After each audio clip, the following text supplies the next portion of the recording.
Puji Tuhan.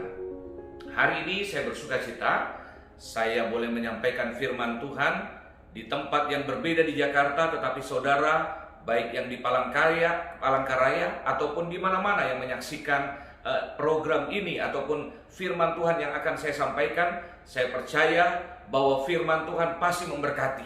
Karena itu, hari ini saya mengajak saudara-saudara sekalian untuk membuka Alkitab dari 1 Samuel pasal yang ke-30 ayat 1 sampai ayat yang ke-8. Firman Tuhan hari ini diambil dari kehidupan seorang yang bernama Daud. Seorang yang mengalami banyak hal dalam kehidupannya. Dia adalah orang biasa. Orang yang lahir dari orang tua yang bukan raja. Tetapi dia mengalami dan mendapatkan pengalaman-pengalaman hebat dari rakyat jelata. Diangkat Tuhan menjadi raja. Padahal kalau menjadi raja harusnya anak raja. Karena yang namanya raja itu menurunkan kepercayaannya kepada keturunannya. Tetapi itulah Tuhan.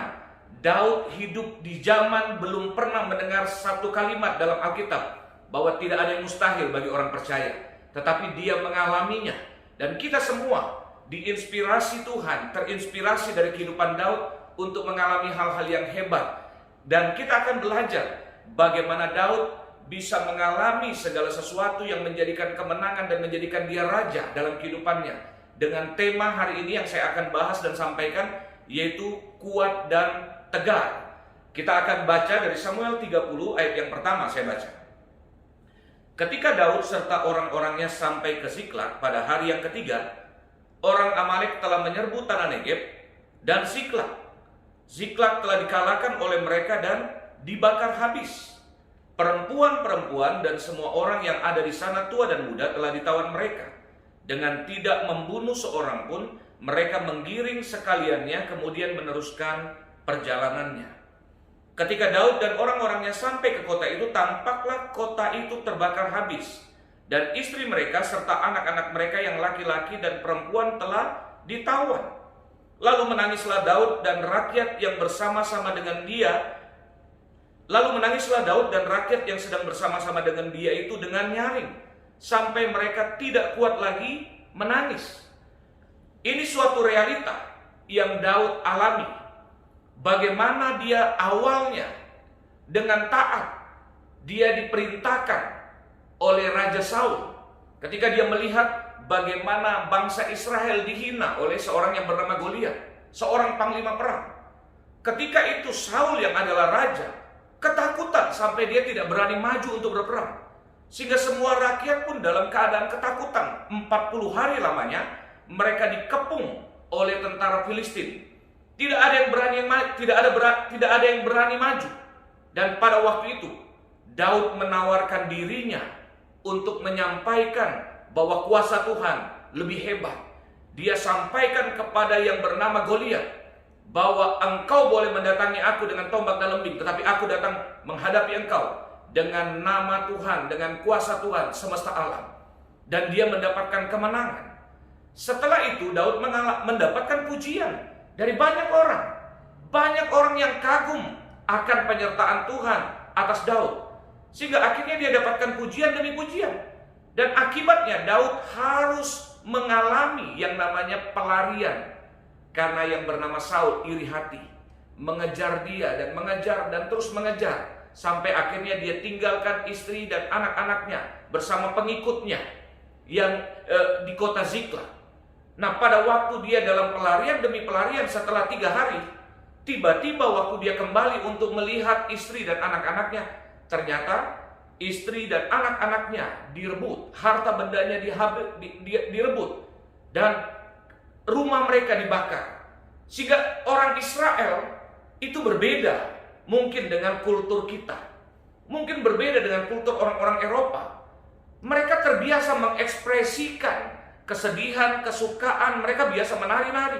Tetapi pada waktu mereka sedang berduka, mereka menangis. Dan bagi kita mungkin aneh mereka menangis. Tetapi Alkitab mengatakan Daud menangis ayat yang keempat tadi bersama-sama dengan pengikutnya sampai mereka tidak kuat lagi menangis. Nah, ayat yang keenam saya ajak kita untuk membaca. Dan Daud sangat terjepit Karena rakyat mengatakan hendak melempari dia dengan batu. Seluruh rakyat itu telah pedih hati masing-masing karena anaknya laki-laki dan perempuan. Tetapi Daud menguatkan kepercayaannya kepada Tuhan Allahnya. Daud kalau boleh dibilang sudah jatuh ketimpa tangga pula. Karena banyak orang yang awalnya mereka begitu respect. Mereka lihat ini ada penyertaan Tuhan. Sehingga mereka mengikuti Daud dan meninggalkan Saul. Lalu mereka lari, hidupnya dikejar-kejar dengan membawa istri dan anak-anak serta hartanya mereka. Tetapi dalam pandangan mereka, kenapa sampai sekarang anak dan istri kita direbut, harta kita direbut? Dalam pandangan mereka, jangan-jangan memang Daud ini salah. Sehingga akhirnya mereka marah dan kecewa, hendak melempari Daud yang selama ini mereka kagumi dan mereka ikuti dengan batu. Dan Daud, Alkitab katakan, dia sudah sangat terjepit. Dalam masa ini saya yakin ada banyak di antara kita ketika kita mengalami tantangan, tekanan, dan mengalami masalah seperti Daud. Itu bisa kehilangan akal. Bisa bahkan menyalahkan Tuhan. Tuhan, saya sudah buat banyak untuk Engkau. Saya sudah taat. Kenapa hasilnya begini? Ada banyak di antara kita ketika kita mengalami berkat, kita bisa tersenyum. Kita bisa bersaksi kepada banyak orang tentang kebaikan Tuhan dalam kehidupan kita. Tetapi sebaliknya pada waktu diizinkan Tuhan mengalami proses yang besar, yang mungkin kita bilang berat, ada yang banyak akhirnya menuding, bahkan kecewa dan meninggalkan Tuhan. Tetapi kita melihat kehidupan Daud, bagaimana dia bisa diangkat, dibela, ditolong oleh Tuhan. Daud bukanlah pribadi yang sempurna. Walaupun tadi saya sampaikan di awal, dia diangkat Tuhan, dia dibawa kepada pengalaman yang hebat. Tetapi kita tahu betul, Daud pun pernah gagal. Daud pernah berzina dengan istri orang. Tetapi kita bisa dapatkan pelajaran bagaimana Daud bisa bangkit lagi. Walaupun mungkin orang mempermalukan dia, menghina dia, tetapi Daud adalah pribadi yang kuat dan tegar. Dan kita mau belajar dari kehidupan Daud, bagaimana dia bisa dapat kuat dan tegar. Yang pertama, Daud dibentuk Tuhan melalui proses yang berat. Dia diproses Tuhan melalui proses yang hebat, maksud saya. Dan kalau mau ditanya, beratkah? Mungkin ada yang berkata begini, saya tidak sanggup, itu mah cuma Daud yang bisa. Saya yakin Daud manusia biasa sama seperti kita.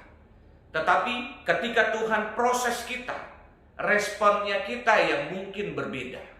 Karena saya yakin betul, kalau kita mau melihat mujizat, pasti Tuhan harus izinkan dulu kita mengalami tekanan.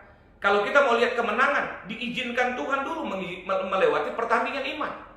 Kita bisa melihat kuasa Tuhan dinyatakan kalau kita tetap biasa menghadapi atau melewati tantangan ataupun pencobaan, kita membiasakan diri pada waktu mengalaminya, kita percaya di balik itu pasti ada mujizat, di balik itu pasti ada berkat. Nah, Daud dibentuk Tuhan dalam proses yang memang hebat. Dari masa mudanya, di saat kakak-kakaknya, pada waktu itu bapaknya mungkin sudah tidak kuat lagi untuk bekerja, Daud menggantikan. Padahal kalau bicara tentang kultur orang Yahudi, seharusnya kakak-kakak yang tertua lah yang menggantikan tugas bapaknya. Tetapi Daud, tanda petik, kalau boleh dibilang, dia dibully, dia dikerjai. Kenapa anak bungsu yang diserahkan tanggung jawab untuk menggembalakan domba? Tetapi satu hal, lewat proses itu keberanian Daud pun terbentuk. Sehingga dia harus menghadapi kenyataan, karena dia harus menggembalakan, meninggalkan rumahnya.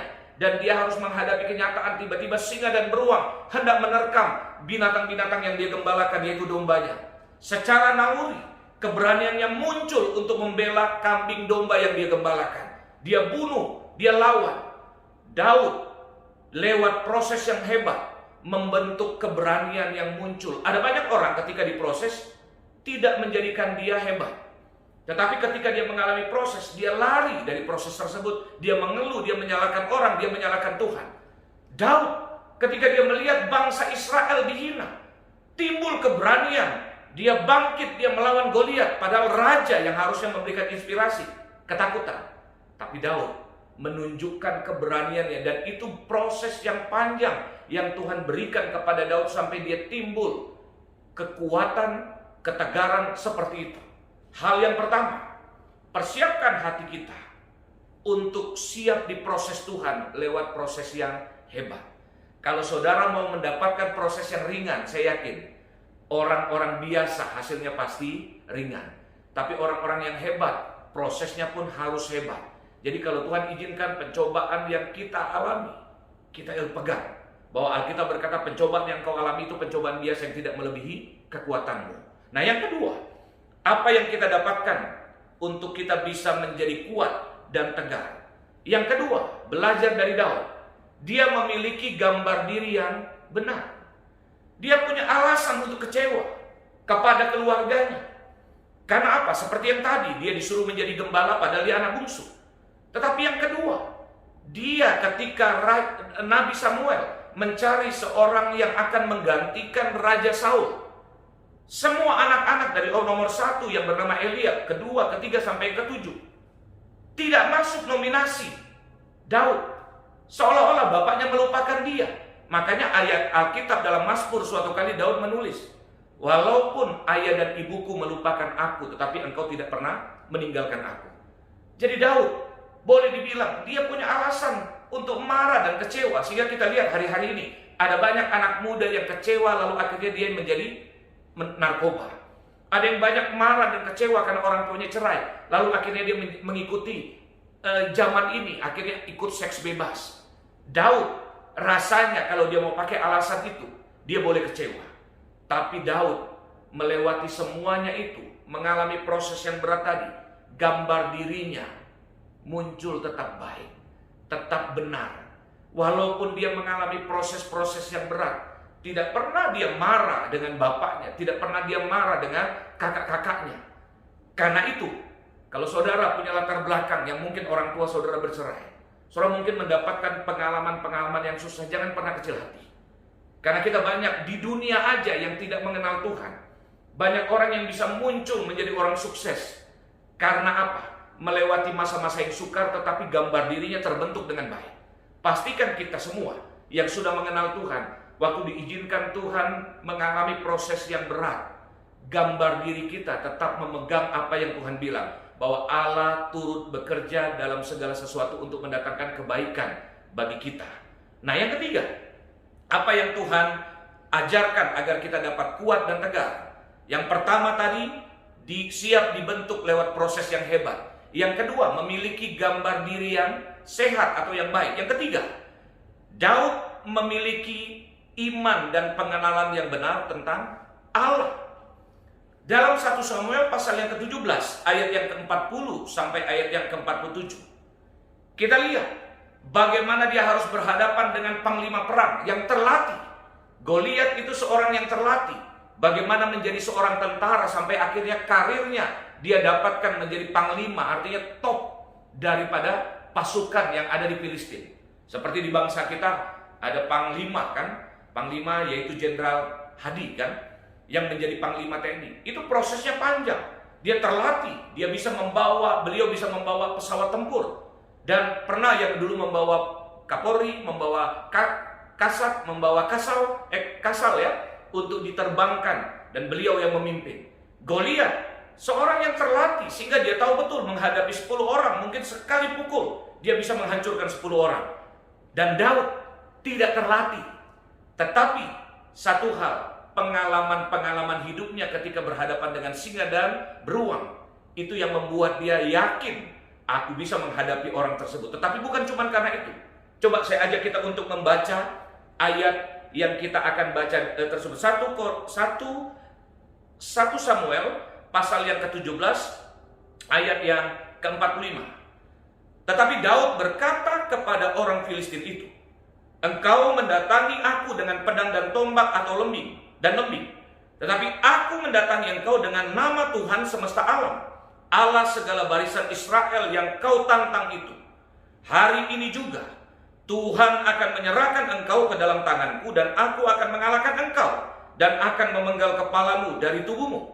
Hari ini juga aku akan memberikan mayatmu dan mayat-mayat tentara orang Filistin kepada burung-burung di udara dan kepada binatang-binatang liar, supaya seluruh bumi tahu bahwa Israel mempunyai Allah. Dia melakukan itu dengan mendeklarasikan, dengan memproklamirkan iman. Sebelumnya dia yang diancam, aku akan penggal kepalamu dan memberikannya kepada burung di udara. Tapi dia balikan perkataan itu. Dia balikan bukan karena dia emosional, tetapi karena dia kenal siapa Allahnya. Dia bilang, hari ini juga akulah yang akan memenggal kepalamu dan akan memberikan mayatmu kepada burung-burung di udara. Dan dia bilang, ini bukan untuk aku, tetapi supaya semua dunia tahu bahwa Israel punya Allah.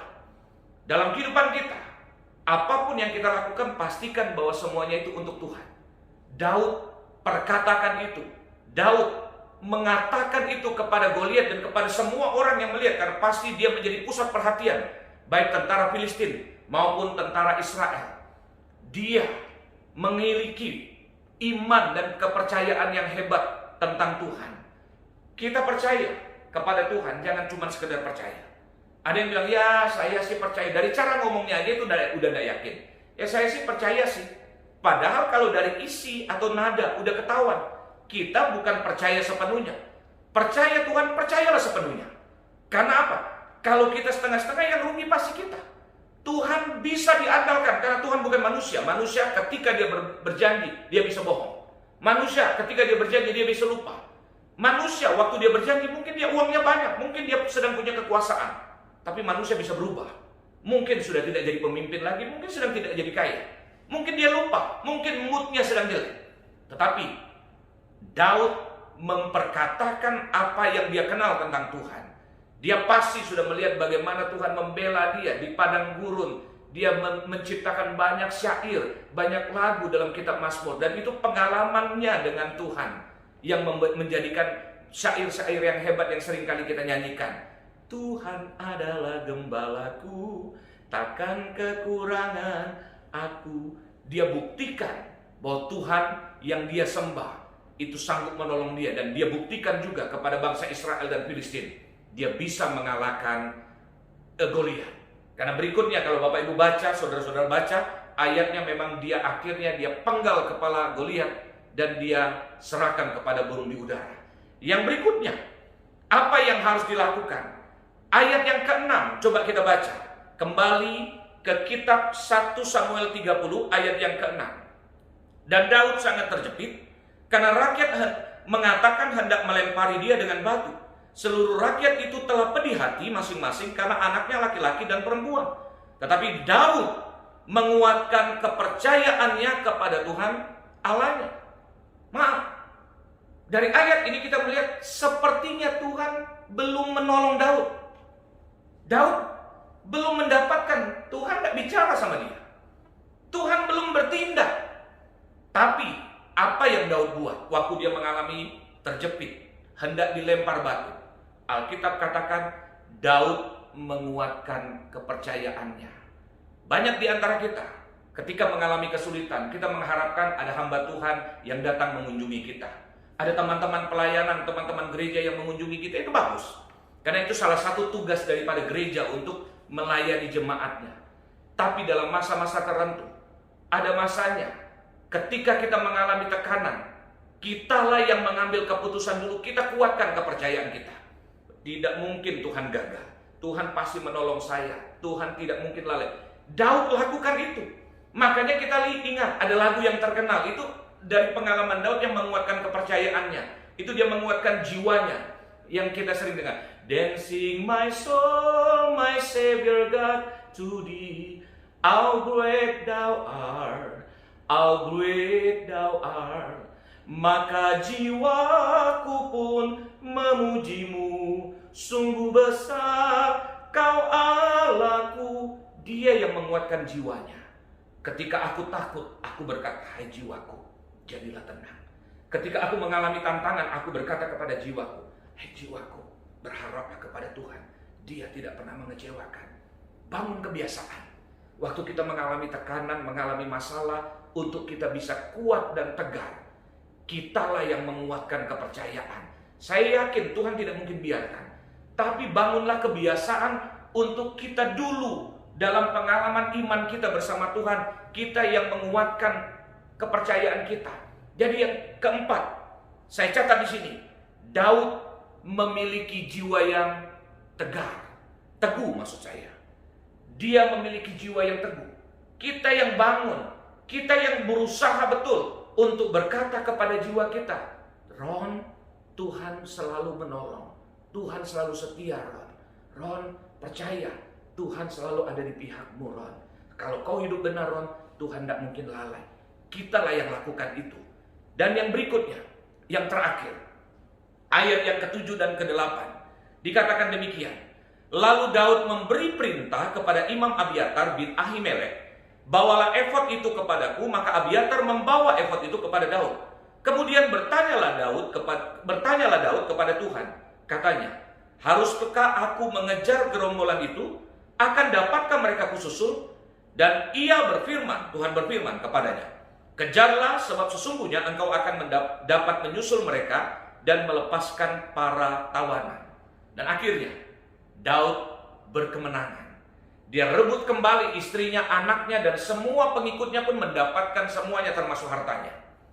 Ujungnya kemenangan didapat. Tapi satu pelajaran yang kita dapatkan, Daud ketika mengalami tekanan, tadi dia kuatkan kepercayaan, tapi dia langsung tanya Tuhan. Dia tidak kecewa, dia cari Tuhan. Dia minta kepada Imam Abiatar, untuk apa? Ambilkan aku baju efod. Aku mau beribadah kepada Tuhan. Dia cari Tuhan. Dia tidak cari bantuan kepada yang lain, tapi dia cari kepada Tuhan. Dan Tuhan menjawab. Kalau boleh dibilang, Daud itu adalah seorang raja yang kaya pengalaman. Banyak kemenangan dia lakukan, dia dapatkan karena Tuhan. Tetapi kalau boleh dibilang, biasanya orang kalau banyak pengalaman tuh tanpa tanya Tuhan dia bertindak. Oh, kalau mau bisnis maju ya beginilah. Oh, kalau mau lakukan ini strategi yang selama ini aku lakukan, pakai begini. Ingat, memang Tuhan kasih kita hikmat. Tuhan kasih kita kepintaran untuk kita bisa sukses. Tapi sebagai orang percaya, jangan jadikan pengalaman kita itu menjadi yang terutama. Daud kaya pengalaman, tapi dia bertanya kepada Tuhan, haruskah aku menyerang mereka? Tuhan bilang, lakukan. Dan dia taat. Setelah itu kemenangan dia dapatkan. Untuk kita bisa kuat dan tegar, Tuhan ajarkan dalam poin yang kelima yang terakhir ini. Biasakan dalam masa-masa yang sukar, cari Tuhan, lari ke Tuhan, lalu bertanya kepada Tuhan. Dan jangan bertindak dengan kekuatan dan kemampuan lewat pengalaman kita. Kalaupun kita kaya pengalaman, puji Tuhan, tapi tetap bertanya kepada Tuhan. Ketika Tuhan tuntun dengan caranya, dia bisa berbicara lewat hamba Tuhan, dia bisa berbicara lewat renungan yang kita baca, dia bisa ngomong dalam hati nurani kita yang paling dalam. Dia punya banyak cara untuk berbicara kepada kita. Dan waktu Daud taat, kemenangan pun dia dapatkan. 5 hal yang saya sampaikan kepada saudara untuk kita kuat dan tegar. Biarlah 5 hal tersebut kita lakukan, dan oleh pertolongan Roh Kudus saya percaya kita semua yang saat ini mungkin sedang bergumul, sedang mengalami tantangan, kemenangan yang Tuhan janjikan akan kita dapatkan asalkan kita kuat dan tegar mengalami masa-masa yang sukar yang hari ini sedang terjadi di mana-mana, termasuk bagi kita orang percaya. Mari kita berdoa. Bapa, terima kasih untuk firman-Mu. Kami diberkati, kami diingatkan Tuhan untuk setiap kami siap mengalami proses demi proses yang hebat. Kami juga diingatkan Tuhan lewat firman Tuhan yang kami dapatkan untuk percaya sepenuhnya kepada Tuhan. Daud lewat apa yang kami baca dan renungkan mengajarkan kami bagaimana dia bisa kuat dalam segala hal. Kami diingatkan untuk dia percaya sepenuhnya kepada Tuhan. Tuhan juga ingatkan agar kami memiliki gambar diri yang benar. Walaupun masa lalu kami kelam, masa lalu kami disakiti, dikecewakan, tapi kami pegang bahwa Tuhan turut bekerja dalam segala sesuatu untuk mendatangkan kebaikan bagi kami. Tuhan juga ingatkan kepada setiap kami untuk kami memiliki jiwa yang tegar. Ketika mengalami tekanan, mengalami masalah, kami menguatkan kepercayaan kami, menguatkan jiwa kami, dan terus berkata, Tuhan tidak pernah salah. Tuhanlah penolong yang sempurna, gembala yang baik. Kami diingatkan Tuhan, dalam masa yang sukar, dalam keadaan apapun, kami harus terus mencari Tuhan. Kami harus mengandalkan tuntunan Tuhan, bukan karena kehebatan kami. Sehingga hari ini, apa yang kami dengar, biarlah setiap umat-Mu yang mendengar, yang sama-sama merenungkan firman Tuhan, mendapatkan jawaban. yang memiliki masalah dan persoalan, kuasa Roh Kudus yang menjamah, kuasa firman memberikan jawaban kepada setiap kami. Hamba selesai berbicara ya Tuhan, dan hamba minta sempurnakanlah firman ini. Di dalam nama Tuhan Yesus kami berdoa. Haleluya.